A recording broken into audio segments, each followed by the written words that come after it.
I'm in the middle of making Suicide Squad videos. Keep your eyes peeled for that. But I wanted to stop for a moment and talk about the state of play that Sony had today for PlayStation. A week or so ago, Xbox had a thing. We talked about that. And there's some cool things I wanted to talk about here. This isn't a play-by-play of every single thing or like a grade or a ranking in the console wars.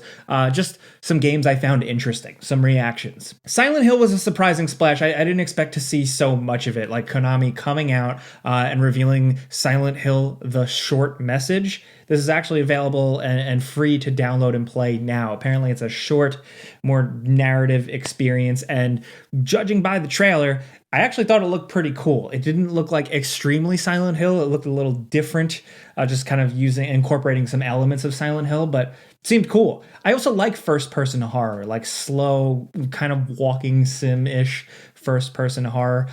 Sometimes I like that experience, so I kind of want to see how this goes. I love a surprise drop like this, but it's always like, oh shit, I gotta find time to play that. There's still so many games out right now.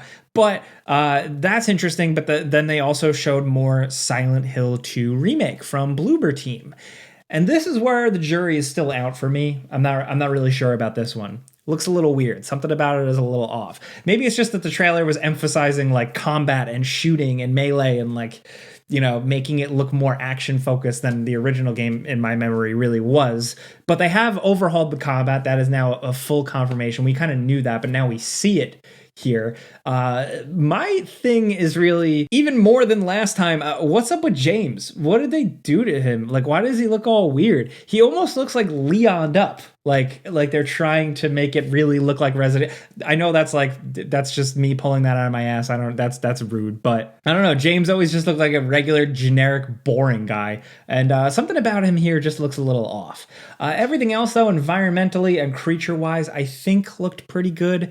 I liked hearing the music, but it's still hard to get a good grip on the atmosphere and the fog. I need to see more of that before I judge. So the jury's still out on this one for me personally, as someone who really likes Silent Hill. But what I found interesting was that it just said in development. It didn't say 2024. So there were reports a couple weeks back that we might see it in 2024, thanks to some wording and some marketing for PlayStation and stuff.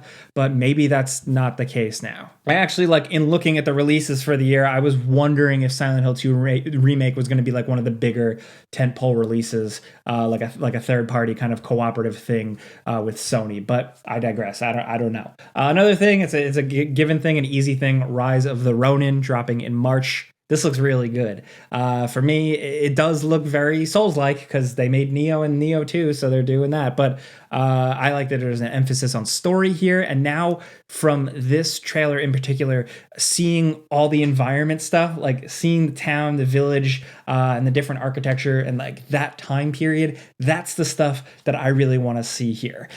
This is very much the reason why I love stuff like Ghost of Tsushima is like, you know, the wandering Ronin and like Japan. I'm not comparing it to Ghost of Tsushima, different time period, different style of game, but this does look like it's not taking itself super seriously, and it's having a bit of fun with things like with weird, gross guys and creatures, as well as men that you're killing with swords. So I'm curious to see how they do the combat. I really like how they did Wolong Fallen Dynasty in particular. I like that one a bit more than like Neo and Neo 2. That's just me. So yeah. Then in shorter things, Helldivers 2, that's a given. I'm looking forward to checking that one out. I like that it's in third person. I like third person games. Also, Stellar Blade. It just feels like with this one, like the art style is like all over the place. The main character just feels like they don't fit in the world, but maybe that's the point. I don't know.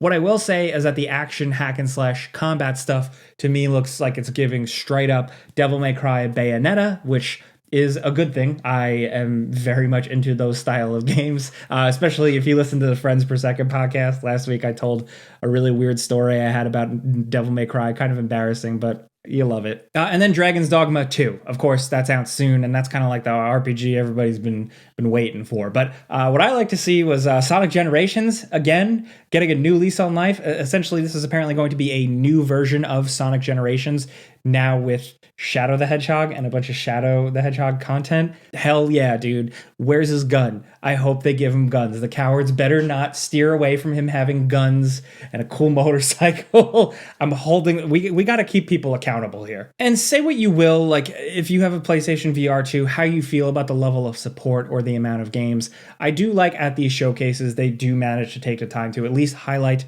some VR experiences. And they had a big one, a banger, a Metro game. This was leaked like a day or so ago. It's Metro Awakening, and this looks impressive. Not only just visually, but gameplay wise and detail and like interaction. It actually reminded me of Half-Life Alyx. I don't want to like say too much because Half-Life Alyx is on another level, but it did kind of remind me of Half-Life Alyx with just that like, whoa, it looks like they figured it out. The feel is good here. But VR trailers have, tricked me before. I don't know, but I like Metro games, so I'm in for this. But the other one was Legendary Tales. This is actually out next week. And for some people, at first glance, like the jump from the Metro graphics to this is a little silly, but what they had going on gameplay wise here seemed pretty ambitious. It just seems like a big old RPG fantasy with some interesting combat, but I don't know if I'm gonna have time for this one, but I'm curious to see what reactions are.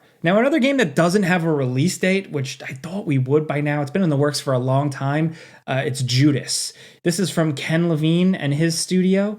Ken Levine, of course, is the creator of BioShock and BioShock Infinite, so this is a big deal. We've heard about this game for a long time. We saw a little bit of a reveal trailer like a year ago, but this showed a lot more, and it really does confirm what I thought last time.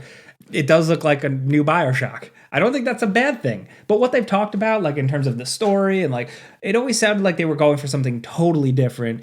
But here, this just looks like they're making the types of things that they make. And I don't mind that. This looks like a new world, really incredible, like creatures and enemies and robots. Also, like the way the person's hands were forming on screen at one point, like almost like with like nanotechnology. I don't know anything about what is going on here. I have a lot of questions, and I think sometimes that makes for a good game trailer or movie trailer when I'm just like, that looks cool. What the hell is that? So I'm really curious to hear more about Judas and what the deal is, why they've been working on it for so long, and what the general spin on things is. But speaking of trailers where I have no idea what's going on, hang on one sec. Let me be my Hideo Kojima fan here, okay? New trailer for Death Stranding 2 on the beach, and I look like a murderer, like an actual murderer killer when I wear hats, so I'm probably gonna take that off. Death Stranding 2 on the beach. It looks pretty crazy. It looks like more Death Stranding. You got George Miller, creator, director of the Mad Max movies, in the game. You have a whole exposition dump of where things are, what is going on, why Sam Porter Bridges is back. I have no idea what's happening. I really liked Death Stranding, more from a gameplay perspective. I don't know. I don't really know what to say here. It looks wild and crazy, and I am intrigued. I am interested. The visuals, the characters, the aesthetic, the technology going on here, this sci-fi world that they're continuing to build up.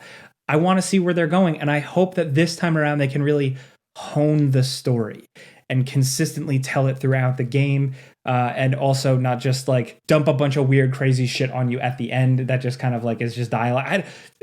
That was my one concern with Death Stranding, was like some of the way the story was told. So I hope they can shore things up here and make that more interesting, because I love the gameplay, but I have questions because Troy Baker's character is back, but now he's like this like Samus suit, Metal Gear cyborg ninja suit wearing, crow looking ass with a fucking electric guitar weapon sword.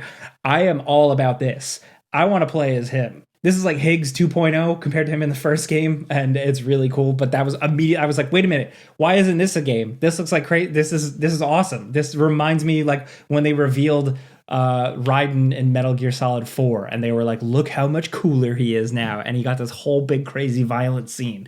It's like almost the same thing again, and you know what, that makes me happy. But the other thing, PlayStation Studios and Hideo Kojima announced a new project, development will start on a new game with PlayStation backing them after the development of Death Stranding 2 on the Beach, which we know is releasing 2025. So after that, work is starting on a new game. It's a new intellectual property, and it is Hideo Kojima returning to action espionage. He's making a whole new action espionage stealth thing, and they talked up like him maybe reinventing the genre again. Cool, man. I think that's good. The code name is apparently Fizzant, and great. To be honest, I didn't expect this. A lot of people were like, "Oh, we saw it coming," but I never thought he would want to like not step back, but go back to doing something he was doing, like a Metal Gear. You know, when now what you have here is Sony being like, "Here's a bunch of money, make us Metal Gear, but call it like Metal Gear." So interesting choice. And also, again, he's got so many other projects in the works. It really could go anywhere. I mean, if Death Stranding 2 is 2025 and then the game is starting, I don't like hearing about things this far in advance. Maybe they're trying to get ahead of leaks or something like that, because they do happen. We heard about Hideo Kojima's Xbox partnership before that was announced. So maybe they're just trying to get ahead of that. I get that. I expect to not hear anything about this for a long time, but I'm definitely interested, because as much as I don't think, or I didn't expect Kojima to like take a step back towards a genre he's already really done, I would like to see him do more of why I initially fell in love with him and his team and how they make games. Especially considering like the feel has been there consistently throughout. Death Stranding 2's trailer still in the back of my mind reminds me of Metal Gear, the approach to visuals, the approach to character designs, art, all of that. So I'm excited to see where it can go as something that is not Metal Gear, but you're a sneaky guy or girl. So we'll just have to wait and see. It's a long time from now. Let's see what the world's like then, as I cry into my seltzer. Yeah, so that is the state of play for January 2024, the second big gaming event announcement thing of the year. Is this indicative of the rest of Sony's lineup for the year? I don't know. Some people are saying that it's pretty light, but I expect to hear some more reveals down the line. I mean, E3 or around that time, maybe we'll hear about some big tentpole releases for the end of the year. I don't know for sure, but I want to know what you guys are thinking in the comments about all this. Death Stranding 2, DS2, on the beach. What do you think? And Silent Hill 2, are you like me? Do you still think it looks a little weird? But what are you playing in terms of more recent releases like Dragon's Dogma 2, Helldivers 2 coming up soon? Where are you at with those? Let's talk about anything about the state of play. I want to hear from you guys. And thanks for letting me yap about this stuff. Thanks for coming over here with me. There's a lot of thumbnails, state of play reactions you could have clicked on. So thank you for coming around. But I'm Jake Baldino. Talk to you in the next one. Subscribe because video games, pizza's on me.